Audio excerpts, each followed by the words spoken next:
علی علی حق ہے، علی حق ہے، علی حق ہے، علی علی جدھر حق ہے ادھر مولا، جدھر حق ہے ادھر مولا، جدھر مولا ادھر حق۔ اور اپنی گفتگو کو سمیٹتے ہوئے کہ بقیت اللہ خدا نے کیسا باقی رکھا پردہ غیب میں حجت خدا کو، اور اتنی زیادہ علامتوں کے روایات کے بیان کے ساتھ جب ظہور کا اذن دے گا تو لوگ حیران ہو جائیں گے، انہیں تو پہلے دیکھا تھا، میں کیا کہوں، یہ کون کہے گا، یہ ہر کس و ناقص تو نہیں کہہ سکتا۔ چلیے آغائے وحید خراسانی کے پاس چلتے، عظیم بزرگ عالم ہیں، مرجع عالی قدر ہیں، غور کیجئے، بڑا اچھا لگتا ہے جب کوئی قریشی ملنے جاتا ہے بشیر سے، بڑا اچھا لگتا ہے جب کوئی قریشی ملنے چاہتا ہے بشیر سے، بڑا اچھا لگا تھا جب کوئی پوپ ملنے گیا تھا مرجع عالی قدر سے۔ اللہ اکبر، دنیا کیا سمجھتی ہے، ہمارے علماء ایوان تک نہیں جاتے، ایوان چل کر وہاں پہ جاتے۔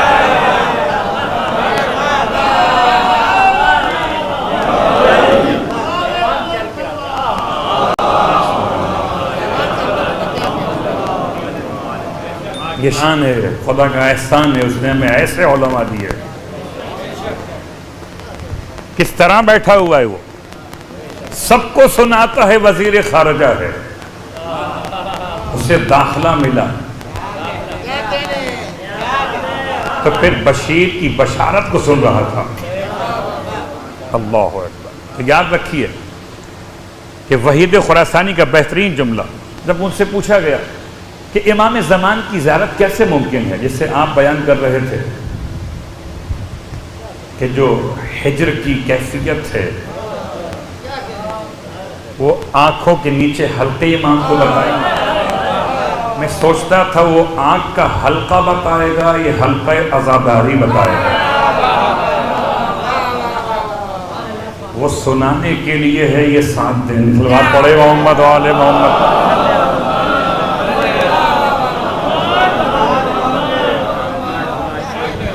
آگے وہی سے پوچھا گیا امام زمان کی زیارت کیسے ہو سکتی ہے، تو ارشاد فرمایا امام زمان کی زیارت کرنے کا آسان طریقہ یہ ہے کہ تم خدا کی کتاب کو کھول کے دیکھو، آیتوں کے عکس میں تمہیں زمانے کا امام دکھائی دے۔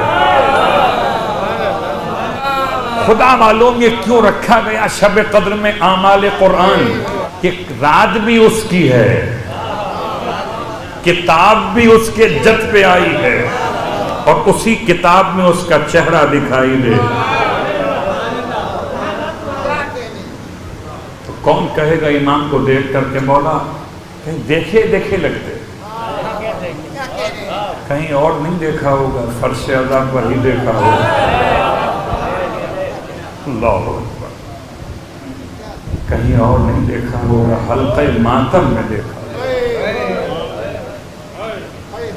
تبھی تو لوگ کہیں گے دیکھتے مولا، جب آپ کو اس نے ظہور ملے گا تو اس طرح سے جوان کامل کی شکل میں سامنے آئیں گے۔ تو یاد رکھیے جوان کامل 40 برس کے مکمل جوان کی شکل میں امام سامنے آئیں گے، اور امام کے آنے سے پہلے ساری علامات پوری ہونا۔ تو اب کوئی دعویٰ کر لے مہدی کا، آپ یاد رکھیے، مت توجہ دیجیے کہ ابھی علامتیں پوری نہیں۔ ہاں ہو سکتا ہے کہ خدا کو میری اور آپ کی حالت پر رحم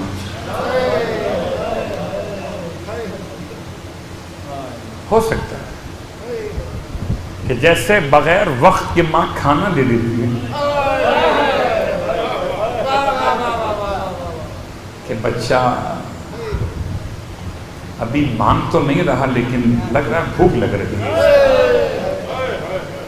تو ماں بغیر مانگے ہوئے بغیر وقت کے کھانا دے سکتی ہے، تو خدا تو ماؤں سے بڑا مہربان ہے. اگر بغیر علامتوں کے ہمیں اور آپ کو امام دے دے تعجب کیسا ہے. بس ہماری اور آپ کی کیفیت امام کا آنا موضوع نہیں ہے، ہمارا امام کا ہو جانا موضوع ہے. امام اگر آ بھی گئے اور ہم امام کے نہ ہو سکے، امام کے آنے کا فائدہ کیا؟ دوسرا جملہ سن لیجئے، یاد رکھیے کہ امام کی زیارت موضوع نہیں ہے، امام کی رضایت موضوع ہے. امام اگر راضی ہو گئے تو چاہے زیارت ہو کہ نہ ہو. کتنے لوگ نجف نہیں گئے لیکن کیا علی والے نہیں ہیں؟ کتنوں نے روزے امیر نہیں دیکھا مگر پھر بھی علی والے. تو کتنوں نے چہرے مہدی نہیں دیکھا پھر بھی مہدی والے ہیں. تو مسئلہ چہرے مہدی کی زیارت کا نہیں ہے، البتہ رضایت مہدی کا مسئلہ. صرف آپ کی خدمت میں اشارہ مکمل کرتے ہوئے، کربلا مولا میں اس زمانے کا واقعہ جبکہ پرانے انداز میں بازار بنے ہوئے تھے، کچی دکانیں بنی تھی، دونوں حرم کے بیچ میں پورے بازار تھے. اس سے آج کہتے ہیں بین الحرمین. یہ لفظ کی اصطلاح اس وقت نہیں تھی، بازار ہوتے تھے. ایسے میں ایک شخص زائر روزے سرکار سید الشہداء سے نکلا، ساری زیارتیں کرتا ہوا آخر میں کربلا آیا تھا. مکہ المکرمہ سے عمرہ کیا، مدینے پہنچا، وہاں سے نجف، مشہد، کاظمین، سامرہ سب ہو کر آخر میں کربلا آیا. اور کربلا سے امام کے حرم سے نکلتے ہوئے چہرے پر افسوس کا، پریشانی کا انداز. بالکل امام کے حرم کے باہر ایک دکان کباڑیے کی تھی اس زمانے میں. کباڑیا مطلب پرانا سامان خریدنے والا. وہاں پر دکاندار کے علاوہ ایک عرب خوش شکل تشریف فرما تھے اور ایک خاتون غربت کی بنیاد پر اپنے گھر کے پرانے برتن بیچنے وہاں پر آئی ہوئی. یہ پورا منظر الگ تھا. اور وہ خاتون دکاندار سے کہتی تھی کہ یہ برتن آپ تول کر دیکھیں اس کی کتنی قیمت بنتی ہے. پرانے برتن تول کے بکتے، نئے برتن برتن کی حیثیت میں بکتے. بہت غور کیجیے گا، اپنے اندر تلاش کریں ہم کون سے برتن ہیں. تول کے بکتے، مجبور تھی وہ. اس نے تول کیا، بتایا قیمت تمہارے برتنوں کی قیمت 4 دینار. اس زمانے کی بات، 4 دینار. اس کی آنکھوں سے آنسو بہنے لگے. دکاندار سے کہتی ہے کہ تم سچ کہتے ہو، تم کچھ اشتباہ تو نہیں کر رہے؟ کہا نہیں، کیوں، کیا ہوا؟ جو قیمت ہے میں نے بتا دی وزن کے لحاظ سے. کہا میں صبح سے جہاں بھی جاتی ہوں کوئی کہتا ہے آدھا دینار، کوئی کہتا ہے 1 دینار،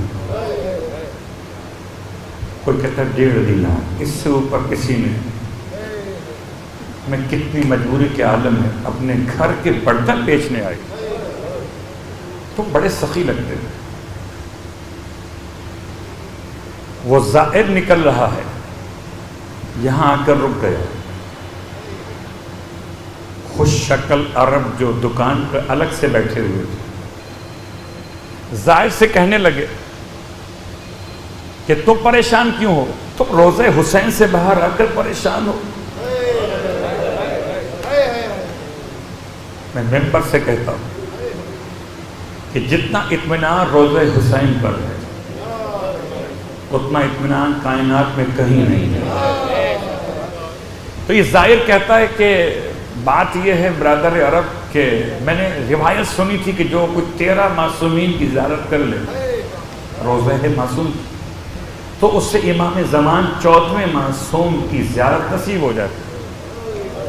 میں نے کربلا میں آ کر 13 معصوم کی روزے کی زیارت مکمل کر، مگر مجھے امام زمان کی زیارت نصیب نہیں۔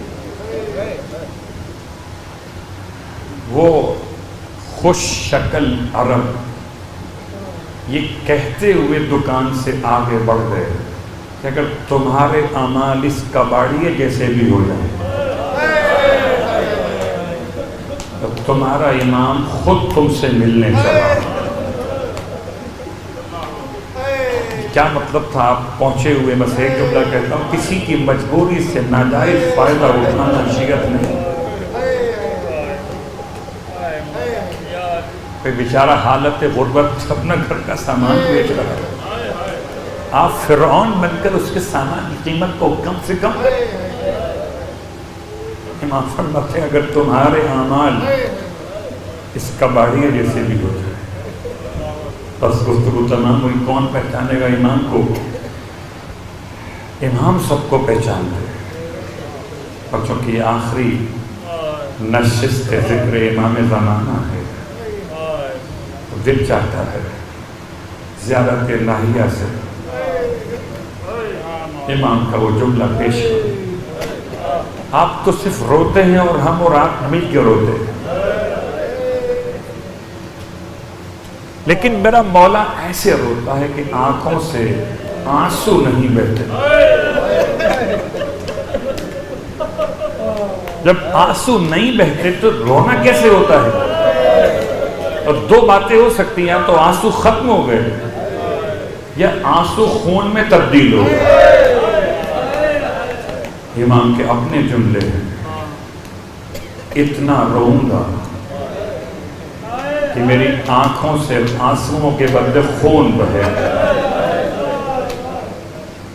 اور ایسا ہے، مراجع عظام علماء ایسے گزرے جن کے رومال پر آنکھوں سے آنسوؤں کے ساتھ سرخ نشان دیکھے جاتے ہیں۔ آپ کا اپنا اپنا انداز ہے، کوئی کتنی مشکل مصیبت کرو، امام کو جتنا پہچان کے روئے تو بعید نہیں کہ اس کی آنکھوں سے اگر پتھروں سے بھی آنسو نکل آتے ہیں تو انسان کی آنکھوں سے خون نکل آئے تو بعید۔ علی علی حق ہے، علی حق ہے، علی حق ہے، علی علی جدھر حق ہے ادھر مولا، جدھر حق ہے ادھر مولا، جدھر مولا ادھر حق ہے۔